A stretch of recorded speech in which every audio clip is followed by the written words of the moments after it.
Hello doctors, कैसे हैं आप सभी लोग। उम्मीद करता हूँ खैरियत से होंगे। दोस्तों, एनसीआईसीएम की तरफ से कल 7 फरवरी को एक नोटिस जारी किया गया था, जिसका मेन टॉपिक था दोस्तों, कोई भी टीचर किसी यूनानी मेडिकल कॉलेज या आयुर्वेदिक मेडिकल कॉलेज या सिद्धा मेडिकल कॉलेज में अपनी सर्विस दे रहा है और उसका अपॉइंटमेंट किसी दूसरे कॉलेज में हो जाता है या किसी गवर्नमेंट पोस्ट पे हो जाता है और वहाँ से वो रिज़ाइन देना चाहता है, तो कभी कभी कॉलेज अपनी मनमानी करते हैं। तो उस केस में उसे रिलीविंग लेटर नहीं देते हैं और बहुत सारे प्रॉब्लम क्रिएट कर देते हैं, जिसकी वजह से उसे देर होती है। इस वजह से एनसीएसएम ने एक कठोर कदम उठाते हुए ये फैसला लिया है। आइए हम उसे डिस्कस करते हैं। ये जो लेटर है दोस्तों, सभी को भेजा गया है to the principal director and dean all colleges of Ayurveda, Unani, Siddha and Sowa रिगवा।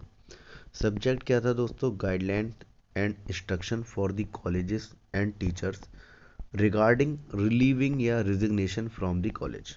ठीक है, मतलब रिज़ाइन देना, कोई भी टीचर रिज़ाइन देना चाहता है तो उसे रिलीविंग लेटर नहीं दिया जा रहा था। इस केस में कहीं कहीं प्रॉब्लम क्रिएट करते हैं कुछ कॉलेज। ठीक है, तो ये बोला गया है, it is hereby to inform you that the medical assessment and rating board is regularly getting service grievance letter from the faculties experience the difficulties face by them at the time of resignation. मतलब ये कहना चाह रहे हैं कि जब कोई भी टीचर कहीं भी अपॉइंट था, वहाँ से वो रिज़ाइन देना चाहता था, तो उसमें बहुत सारे प्रॉब्लम क्रिएट हो रहे थे। From there instruction several dispute like non issuance of relieving order, relieving order उनको नहीं दिया जा रहा था, एंड एक्सपीरियंस सर्टिफिकेट। जाहिर सी बात है दोस्तों, अगर आप किसी कॉलेज में एज अ लेक्चरर पद पर कार्यरत हैं और आपने अगर वहाँ 5 साल पढ़ाया है या 4 साल पढ़ाया है, तो आपके पास एक एक्सपीरियंस सर्टिफिकेट होना चाहिए, उस कॉलेज को देना पड़ेगा। कोई कोई कॉलेज इसमें मनमानी करने लगते हैं और एक्सपीरियंस सर्टिफिकेट नहीं देते हैं, बहुत सारी प्रॉब्लम कर देते हैं, अलग पैसे की डिमांड करते हैं या कुछ भी। ठीक है, तो इस केस में एनसीएचएम ने बहुत ही एक अच्छा फैसला लिया है, जो आने वाले वक्त में अब कोई भी प्रॉब्लम इस केस में नहीं देखने को मिलेगी। तो इसमें देख सकते हैं, experience certificate retaining the faculty and uploading the name in part 1 even after completing the notice period, relieving on a later date, thus causing in hindrance in joining another institution. जैसे कि मैंने बताया, दूसरे इंस्टीट्यूशन में join करना चाहता है तो उसके पास एक एक्सपीरियंस सर्टिफिकेट होना चाहिए और रिलीविंग लेटर भी होना चाहिए अगर उसने कहीं पहले जॉब दी है तो। ठीक है, non payment of salary are the most common concern.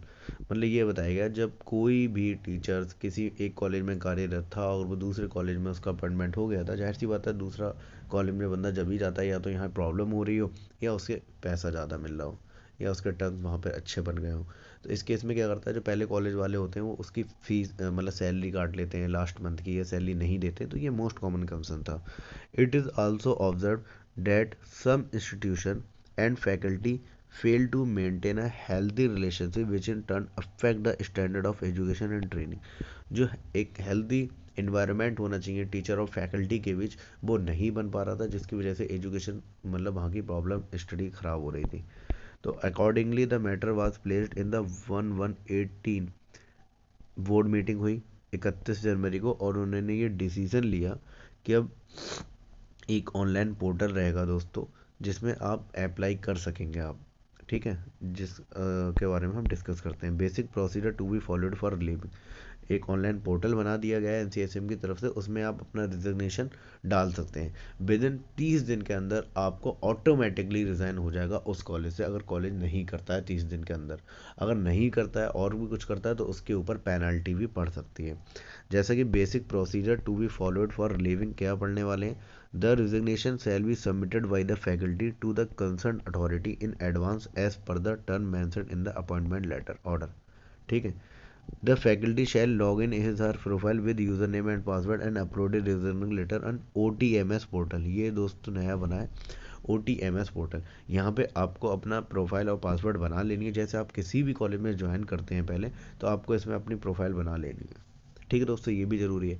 तो आप वहाँ से जब रिज़ाइन देना चाहते हैं तो इस पर आप अपना क्या करेंगे, अपलोड कर दीजिए resignation letter.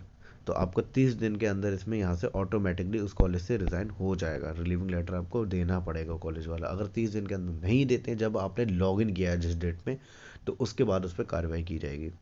The said notice for resignation will be forwarded online to the concerned college for necessary disposal with an option to approve the resignation within 30 days। जो resignation letter अपलोड किया जाएगा OTMS portal पे, उसे college को भी भेजा जाएगा ताकि आप इनका रिज़ाइन दीजिए, रिलीविंग लेटर इनको प्रोवाइड कीजिए 30 दिन के भीतर। अगर वो नहीं करता, irrespective of the notice period mention in the appointment letter, जो लेटर में जैसे आप जो OTMS पोर्टल पे अपलोड करेंगे जिस डेट का, उसी डेट से आपकी गिनती स्टार्ट होगी। ठीक है दोस्तों।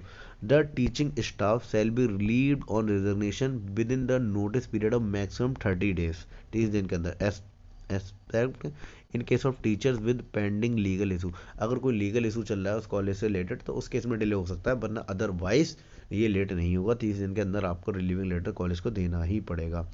If the institution does not approve the resignation, the faculty will be delinked automatically from the institution as per the notice period of not more than 30 days।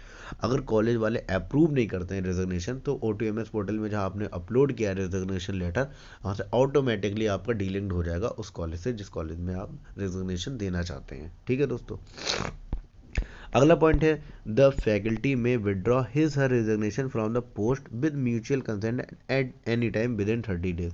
अगर आपने बाय द वे अपलोड कर दिया resign letter, resignation letter, और आप दोबारा उसी college में रहना चाहते हैं, तो अब अपने म्यूचुअल मतलब आपसी में बात करके विद इन 30 दिन के अंदर आप अपना काम कर सकते हैं, तो उसमें दोबारा भी ज्वाइन कर सकते हैं आप अपनी फैकल्टी से बात करके। लेकिन ये सब प्रोसेस आपको 30 दिन के अंदर करने रहेंगे, ये आपको बात याद रखनी है। The commencement of notice period will be only from the date of online submission, जो आपने ऑनलाइन सबमिशन किया रेजिग्नेशन लेटर, उसी डेट से माना जाएगा। The relieving of the faculty will be automatic through the portal, there will not be any intervention by the board of commission. NCSM का इसमें कोई रोल नहीं रहेगा। आपने OTMS पोर्टल पे अपलोड कर दिया तो उसके 30 दिन के अंदर आपका रिलीविंग लेटर कॉलेज वालों को देना पड़ेगा, इसमें NCSM कोई दखल नहीं करेगी। ठीक है।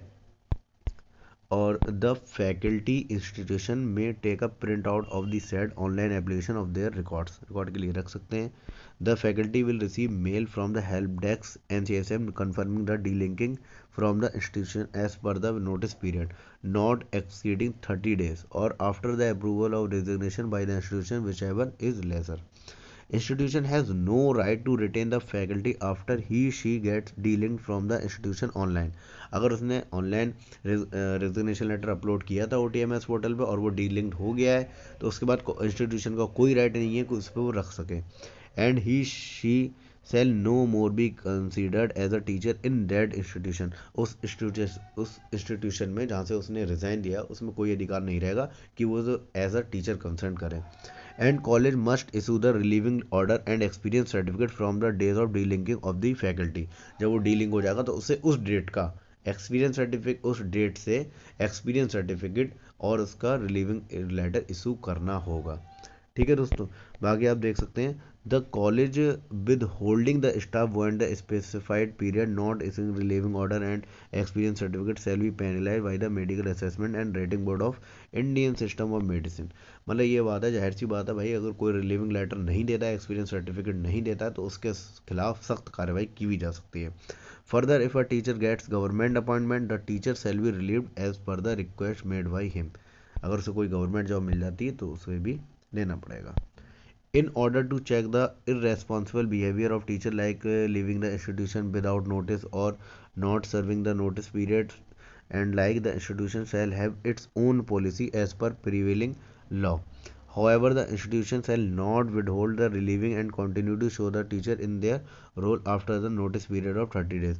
ऐसा नहीं है जैसे जिस कॉलेज में पहले कोई बंदा पढ़ा रहा था तो उसमें वो इंस्टीट्यूशन या कॉलेज ये ब्लेम करने लगे कि इनका रोल अच्छा नहीं रहा, इन्होंने अच्छे से नहीं पढ़ाया, तो ये आप रोल नहीं कर सकते। अगर आप उसने रिजिग्नेशन लेटर अपलोड कर दिया तो 30 दिन के अंदर आपको पहले तो एक्सपीरियंस सर्टिफिकेट और उसका रिलीविंग लेटर देना पड़ेगा। आफ्टर डेट ये कॉलेज की खुद की रेस्पॉन्सिबिलिटी होती है कि वो अपने किस टीचर से किस तरीके से वहाँ पे बिहेवियर करवा रहा है या क्या एक्टिविटीज़ करा रहा है, ये कॉलेज की खुद की रेस्पॉन्सिबिलिटी है, इसमें कोई NCSM का कोई रोल नहीं रहता है। ठीक है। उनकी गाइडलाइन बनी हुई है, उसको फॉलो करवाना रहता है, कॉलेज की जिम्मेदारी रहती है। As far as government colleges are concern the concern norms of the government may be following for relieving the faculty. Faculty has the option of submitting the mail received from the help desk NCSM regarding delinking from the previous institution, and this document is considered as relieving order in case of institution has not issued the same. अगर वो same नहीं करता है तो उसका जो previous institution से NCSM से डिलिंकिंग हो के लेटर एक आ जाएगा मेल पे, वही उसका रिलीविंग लेटर माना जाएगा. No other mode of relieving resolution shall be considered by मार्विज्म NCSM. उन्होंने कहा कोई और मोड जो होगा इसके थ्रू नहीं माना जाएगा, आपको ऑनलाइन पहले अप्लाई करना होगा अगर आप कहीं रिज़ाइन देना चाहते हैं. Once the relieved faculty submit the appointment request through the newly joined institution, the experience in the previous institution will be sent for verification to the previous institution. और नए इंस्टीट्यूशन में अगर कोई ज्वाइन करना चाहता है तो वही जो नया इंस्टीट्यूशन है वो पुराने इंस्टीट्यूट से जानकारी कर लेगा एक्सपीरियंस की डायरेक्टली.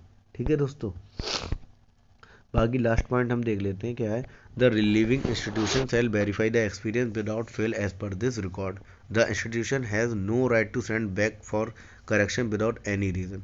और वो किसी भी करेक्शन के लिए कोई ठोस रीज़न नहीं होगा तो भेज नहीं सकते पुराने स्कूल.